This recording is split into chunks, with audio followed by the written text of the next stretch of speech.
isa ulfina saafi irraawwata hidhammisu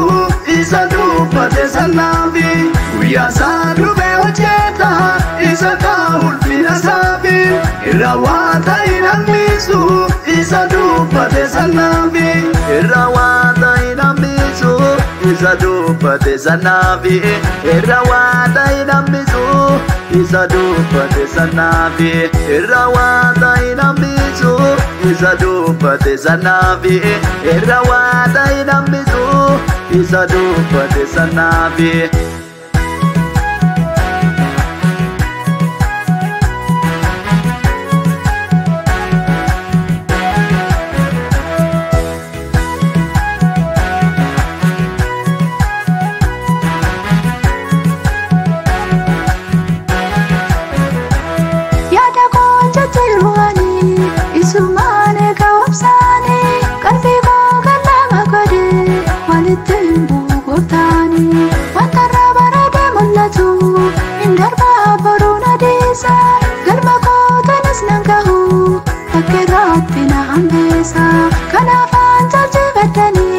Yesus konda kokochesa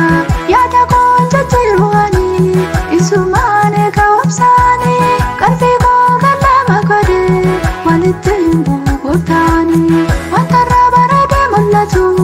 indarba baruna desa galma ko tanis nangahu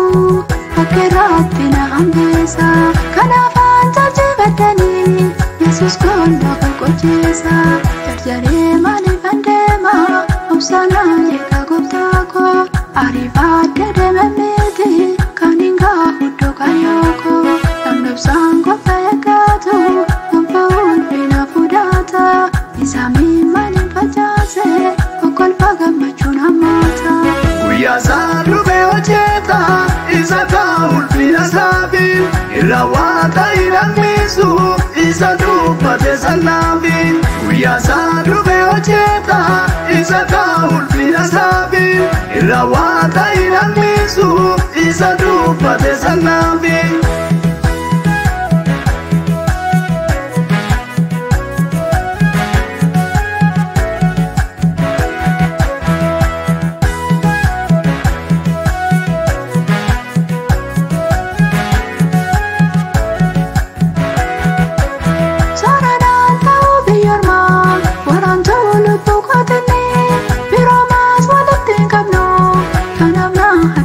Nama darah kepikoti Yesus ko isa napike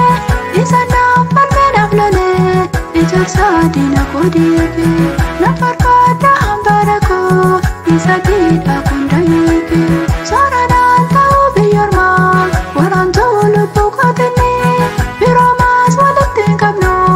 tanamna hadde sadini nama darah kepikoti Yesus ko isa napike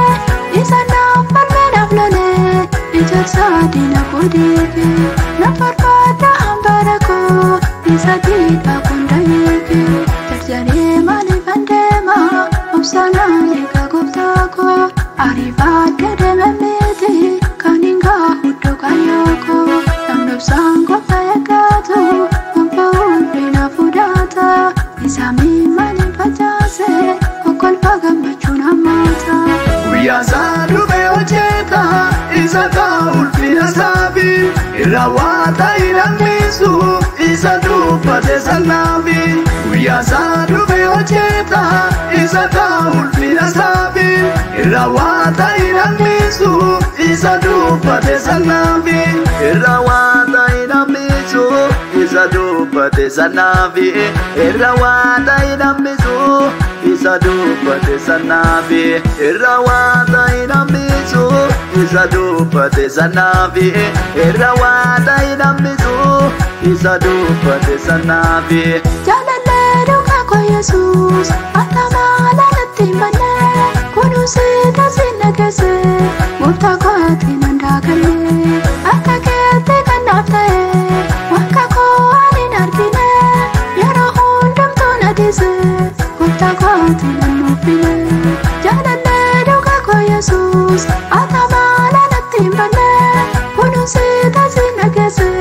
gopta ko tinandakale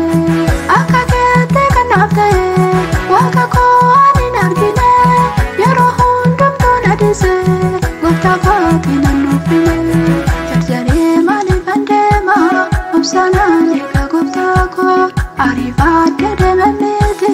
kan hinga huddoo kayyoko namni obsaan qofa eeggatu gonfa ulfina fudhata isa miimanii facaase